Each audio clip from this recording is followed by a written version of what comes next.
More than 600 human beings have traveled to space since 1961. 600. From 42 different countries, with different backgrounds, different personalities, different beliefs. Some are military personnel, some are scientists, some are engineers, some are professors. But there is a pattern that runs through all these profiles, all these nationalities, all these decades of space program. A pattern that cognitive psychology researchers at the University of Pennsylvania documented in 2016 in a study called the Overview Effect Research Project. The pattern is this. A significant proportion of astronauts return to planet Earth fundamentally altered, not physically, psychologically. And a specific portion of these astronauts, those who performed certain categories of missions, develop a behavior that no NASA training protocol anticipates and that no reintegration manual can fully explain. They remain silent. Not about everything. About specific things. About specific moments. About what they saw at specific moments of specific missions. And when pressed about this silence, the answer they give is almost always the same. It's not that I can't talk. It's that there is no language to describe what I saw. But this isn't the story you were expecting. You were expecting me to talk about UFOs. You were expecting the narrative of astronauts who saw alien spacecraft and were silenced by confidentiality agreements. That narrative exists in abundance on the internet, and I'm not going to feed it without evidence. What I'm going to do is something different and much more disturbing. I'm going to show you what the astronauts themselves said, in their own words, in recorded testimonies, in published books, in interviews conducted by serious journalists. And I'm going to show you that what they describe is simultaneously stranger and more real than any conspiracy theory, because their silence isn't about what they saw out there. It's about what they understood about here inside, about Earth, about us, and about why this understanding is impossible to communicate to those who have never left the atmosphere. And the question that will guide this investigation is this. What exactly does a human being see from space that permanently changes their relationship with reality? And why do certain missions produce this effect with an intensity that others do not? In the next few minutes, I'm not going to give you ready-made answers. I'm going to show you the way, the testimonies, the studies, the patterns. And in the end, you will understand why the silence of certain astronauts is not a secret. It is something much harder to bear than a secret. It is the impossibility of communicating an experience that has no equivalent in normal human life. There is a phenomenon, documented, named, studied at multiple universities, called the overview effect. The term was coined by the writer and philosopher Frank White in 1987, after conducting extensive interviews with astronauts and cosmonauts about their experiences in orbit. The central description of the phenomenon is as follows. When a human being sees the Earth from space for the first time, not in a photo, not in a video, but with their own eyes, through a window, in real time, something happens in the cognitive system that does not happen in any other known experience. The perception of borders disappears. The notion of separation between countries, between peoples, between human beings and the planet, collapses instantly. Astronaut Ron Garan described this in his book The Orbital Perspective as an orbital cognitive shift in an orbital cognitive reorganization, not an emotion, a reorganization, of the way the brain processes reality. This is a documented fact in peer-reviewed scientific literature. But what is not widely discussed is the second layer of this phenomenon, the layer that produces silence. Now comes the detail that shouldn't exist. Edgar Mitchell, the sixth human being to walk on the moon, PhD from MIT, one of the most rigorous scientists to ever go into space, described his experience returning from the moon in 1971 as follows. Looking through the Apollo 14 capsule's display during the return trip, he experienced what he called an instant epiphany. His exact words, recorded in testimony and reproduced in his book The Way of the Explorer. Suddenly I knew that everything was connected, that the universe was in some way conscious, that what I was experiencing was not an emotion, it was a perception. A direct perception of a truth that I had no framework to process. A direct perception of a truth for which he had no structure to process. Edgar Mitchell was a scientist, an engineer, a test pilot, someone trained to describe experiences in precise and verifiable terms. And the best he could do was, I have no framework to process it. After that, Mitchell spent the rest of his life trying to build that framework. He founded the Institute of Noetic Sciences. He collaborated with researchers in quantum physics, neuroscience, and philosophy of mind. And he died in 2016 still working on it. Not because he was crazy, because the experience was real and language was insufficient.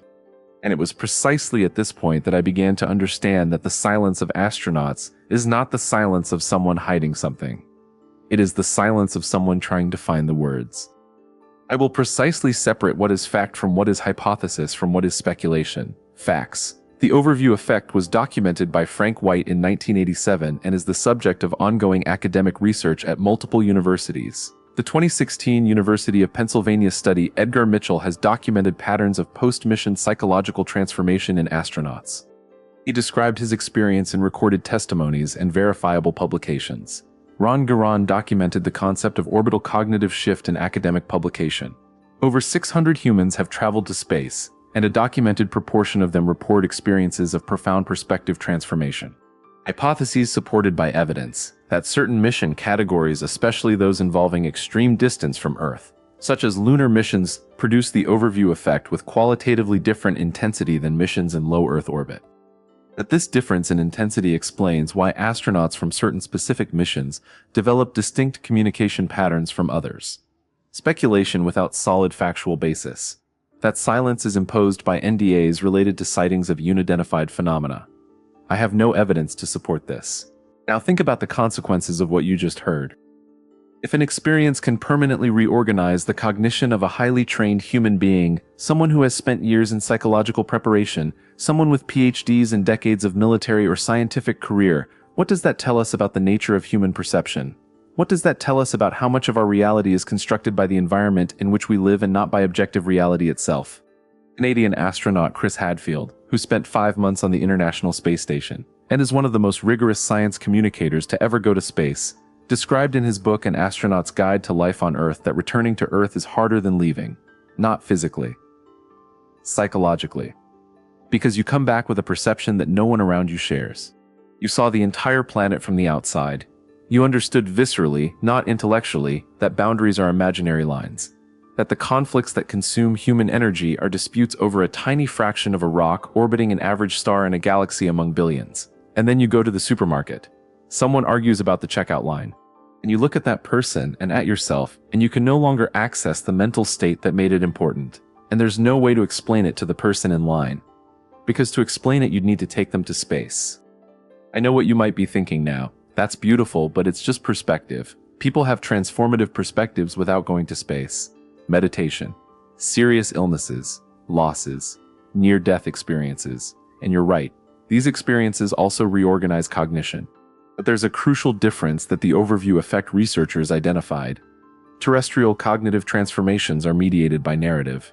You go through a difficult experience, you process it through a story that already exists: religion, philosophy, therapy, community. There is language, there is context, there is support. The experience of space has no pre-existing narrative. There is no spiritual tradition developed for the human being who has seen the planet from the outside. There is no philosophy built by those who have done this before on a scale sufficient to create a cultural corpus. There are only 600 people who have seen this. And most of them have spent decades trying to describe something for which words have not yet been invented. But there is a question that no one is asking. And that question completely changes the perspective. The question is not, what did the astronauts see that left them silent? That question presupposes that the silence is about an object, an event, something external. The forbidden question is this: what if the silence is not about what they saw out there, but about what they understood about what's inside? What if what they cannot communicate is not information, but a perception? What if the reason for the silence is not secrecy, but the structural impossibility of transferring an experience that only exists when you are actually outside the atmosphere looking down? Because if that is true, the astronaut's silence is not a national security problem. It's a philosophical problem. It's humanity's oldest problem reformulated in a space context. How do you communicate a truth that can only be lived and not learned? In 2018, the Space for Health Organization, a consortium of researchers in neuroscience, psychology, and space exploration, began the first systematic longitudinal study on post-mission cognitive transformation in astronauts, with the voluntary participation of former members of NASA, ESA, and the Russian space agency Roscosmos. The study, which is still ongoing, has already produced preliminary data showing that astronauts who have completed long-duration missions in low Earth orbit and astronauts who have completed lunar missions report qualitatively different experiences, not just quantitative ones. Lunar astronauts describe something that researchers have begun to informally call a deep overview, a more intense version of the phenomenon, characterized by a feeling of radical isolation from the human species, of seeing the planet as an object in space and not as a home, of simultaneously perceiving the insignificance and preciousness of life on Earth, in a way that creates a cognitive tension that many describe as impossible to resolve. And this unresolved cognitive tension is what produces the silence, not secrecy. Unresolved tension between what has been perceived and what can be communicated. And then I understood. The question was never what they are hiding. The question is what happens to a human being when he sees something that has no precedent in human experience, and then is forced to go back and pretend he is still the same person. So what do you do with that? First, the next time you hear an astronaut being vague, hesitant, or silent about aspects of their experience, consider the possibility that the silence is not evasion. It is language limitation. Second, the overview effect is a real, documented, studied phenomenon, and its implications for how humanity makes collective decisions are profound. If people who see the planet from the outside invariably develop a radically different perspective on borders, conflicts, and resources, that is not irrelevant data. It is data about how human perception works and how it can be expanded. Third, pay attention to the astronauts who choose to speak. Frank White identified that those who speak most clearly about the experience are generally those who have found some structure, philosophical, spiritual, scientific, to organize it. The process of finding this structure is, in itself, a map of how to process perceptions that exceed available frameworks. Fourth, consider that the impossibility of communicating certain experiences is not a failure. It is information. What cannot be said in words can still be investigated through behavior, choices, and where people direct their energy after transformative experiences. Why do astronauts remain silent after certain missions? The honest answer is multifaceted, and no part of it is simple. Some remain silent due to institutional protocol regarding technical aspects of classified missions. This is a fact and is legitimate. Some remain silent because the experience was traumatic in ways that the available psychological support was not prepared to process. This is also documented.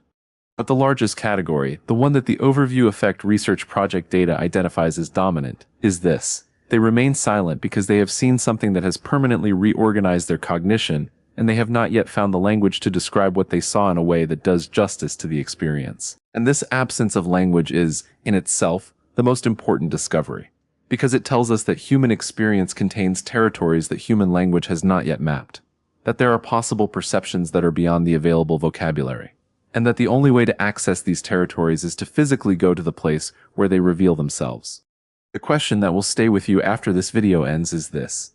If 600 people saw something that permanently transformed them and none of them can fully communicate what it was, what does that tell us about how much of reality we are missing by never having left this inner space?